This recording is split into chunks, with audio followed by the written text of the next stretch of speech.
Today is the 20th of November, 2021. Now we have the opportunity to set our hearts on listening to the Dhamma. And having listened to the Dhamma, this is a chance for wisdom to arise. Listening to the Dhamma gives rise to wisdom. And this is a way to develop and train our minds to give rise to wisdom from this listening to the Dhamma. Because this mind has clinging attachment to all the various sense objects and sense impressions. And so this listening to the Dhamma for practice monks, for kammatthana monks, is something that's very important. It helps the mind to develop and progress faster and higher.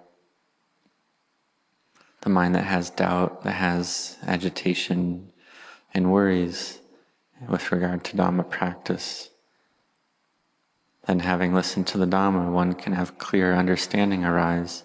No one's able to put down these worries and these doubts, to put down clinging to sense impressions, to become free from sense impressions. In this way, our mind can become empty temporarily. We understand that clinging leads to suffering. Then we're able to cut off this attachment and clinging, and the mind becomes free and empty. We see, well, what does the mind cling to? It clings to these 5 aggregates of form, feeling, perception, formations, and consciousness. And this is the foundation of clinging that gives rise to self constantly. So therefore we must practice, we must train ourselves in the Dhamma. And we may ask, well, is this something that's difficult to do? Well, it takes time, it takes patient endurance, it takes firm intent, it takes striving, it takes effort, it takes daily practice. And if we do this continuously, constantly, then this Dhamma practice is not hard at all. And we can have clear understanding. But if we don't practice, if we don't train and develop our minds, then the mind has chaos and troubles all the way up until death. But we see that all beings all want happiness, and no one wants suffering. So everyone's seeking out happiness. But we have to understand that the happiness that's sought out by untrained beings is not true happiness. So then we ask, well, where is true happiness to be found? True happiness is found in the mind that knows sense impressions in time. In the course of our lives, if we have gain, praise, fame, and pleasure arising, then we cling to these things. And for instance, when something that we've gained, when we lose that thing, or when it degrades, then suffering arises. So therefore, living in the world, we get things that we like and things that we dislike constantly. The mind chases after these things, chases after things that it likes. And this kind of mind can't go beyond sense impressions. So therefore we have to train our minds. And this listening to the Dhamma is one way of training the mind to give rise to clear understanding. And that which we don't know and understand, then we do understand it and know it. And this clarity arises in the mind. There was one occasion I was listening to the Dhamma of Luang Pu Cha, and I wasn't thinking that I would understand any Dhamma or see into the Dhamma on that occasion. But on this occasion, the mind gathered together and was able to see clearly into convention and see that the names of people and objects in the world is all merely convention. And yet we think that these names are something that's true and real. For instance, a glass, we think that it's really a glass. We don't know that it's not a glass in truth. Because ever since we're born, since we're children, we learn the names of things. We learn like this, that this thing is this name, this thing is like this. And so we understand the names of people and places and objects. we think that a glass is really a glass. But when we see the truth, we see in reality that's not what's there. There's nothing there. In truth, there's no glass to be found. It's just a convention. The name is just a convention. It's just natural elements gathered together. There's no size, there's no color. Its size and color are merely conventions as well. In terms of buildings as well, we call them a uposatha hall, a large building, a house, a small building, a vihara, and all these names are merely convention. This physical form, we call it a uposatha hall or a house, and so on. And we have these different names in different countries for various buildings. Then it's cement or wood gathered together into a certain form. And in the present time, it's in this form and it has a certain color, shape, and size. And nowadays, there's 3D printers that can produce materials as well. But whatever the case is, it's all worldly elements gathered together, and their nature is impermanent and unstable. Its gathering together is something that's an impermanent condition. So we see clearly that in reality there's nothing there, that it's a convention to call it such and such a building. This is the arising of convention, but in reality it's just that much. So having been born already, then we have this sense of self based on clinging in the mind.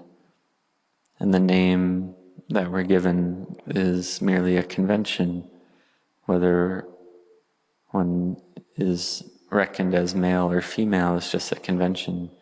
One's a novice or a monk is just a convention. Or we can look at the example of calling an animal a cow or a buffalo, a duck or a chicken. In the past, a certain physical form would be called a buffalo, and people would call it a buffalo. But in the present, people may call that same form a cow, and these words switch around for the same form.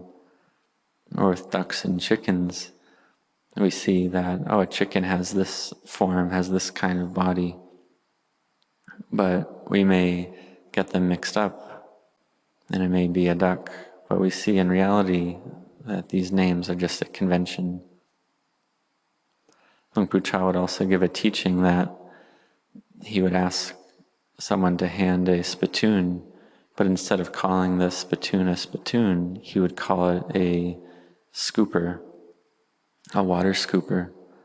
He would say, "Hey, can you pass that water scooper?" And that spittoon would normally have spit and saliva, various things like that put in it. But to call it a spittoon is just a convention, so we call it a water scooper. So whether a water scooper or a spittoon, we see it as just a convention. So we could call a spittoon a water scooper. And one can also use a spittoon to scoop water on oneself to shower and use it like a water scooper. This is something that one can do. So this is normal and natural, because in reality there's nothing there. It's all just convention to be found in the mind. So we see the value of this listening to Dhamma. One occasion, listening to the Dhamma of Luang Pu Cha, the mind became very bright in the year 1975. The mind became bright and luminous. And the mind was interested in samadhi and interested in listening to Dhamma on this occasion, just like all of us gathered here now, whether we're on the 5 precepts or the 8 precepts, we're all coming together to practice and train in the Dhamma. And we all want to realize this state of stream entry, of sotapanna.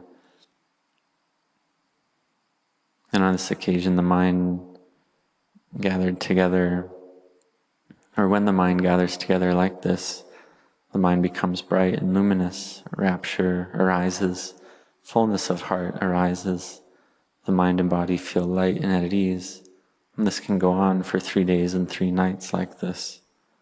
One sees all things of the world. They're all impermanent. They're all not self. That whatever there is, it's all impermanent. So practice in this way, see in this way. When one sees clearly like this, one sees the Buddha. One realizes that the Buddha was fully self-awakened for certain. And when we don't yet see clearly, we read the history, we read the texts, we listen to the Dhamma, and we have belief in our hearts. And this belief we call faith. We don't yet see clearly, but we practice following the teachings. We have effort and perseverance in this. And for Dhamma practitioners, they may see suffering first of all, see the noble truth of suffering first, then wish to seek a way out of this suffering. And one sees that this suffering arises from clinging and attachment. This suffering in the heart, we have this suffering because of clinging. Clinging to things as self is the cause for all this stress and suffering to arise. The cause of dukkha is this clinging and having the sense of self. But when there's no clinging and attachment, then there's no suffering because the cause has ceased. So when we have the sense of self, then this clinging to things as self just goes on and on, ongoingly. And suffering arises because of this clinging. Luang Pu Cha taught very clearly, we suffer because of clinging.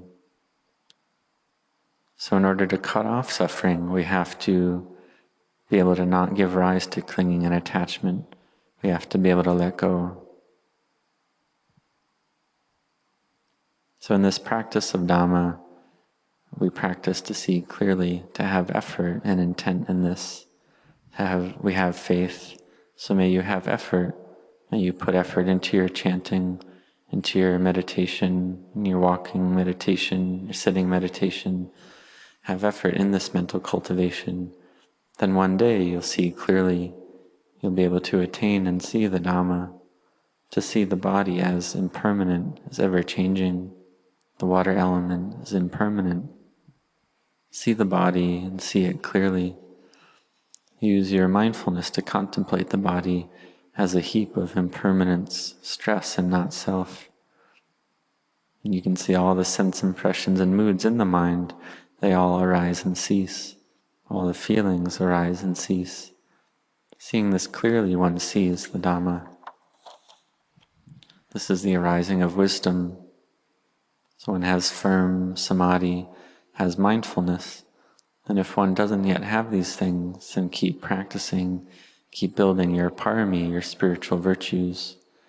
Have the 4 Brahmaviharas, the 4 divine abidings to care for your mind. And one can also contemplate death continuously. Contemplate that one is close to death, and therefore don't be heedless. So practice like this. May you have effort. May you build your parami, practice generosity and virtue, cultivate loving kindness, have effort and patient endurance, have sacca, truthfulness. Practice not to get lost in liking or disliking, but have a heart of upekkha, a heart of equanimity. And practice the celibate life at least some of the time, on the 8 precepts at least some of the time. So may you set your hearts on this, to know and see the Dhamma. May you be intent in your practice.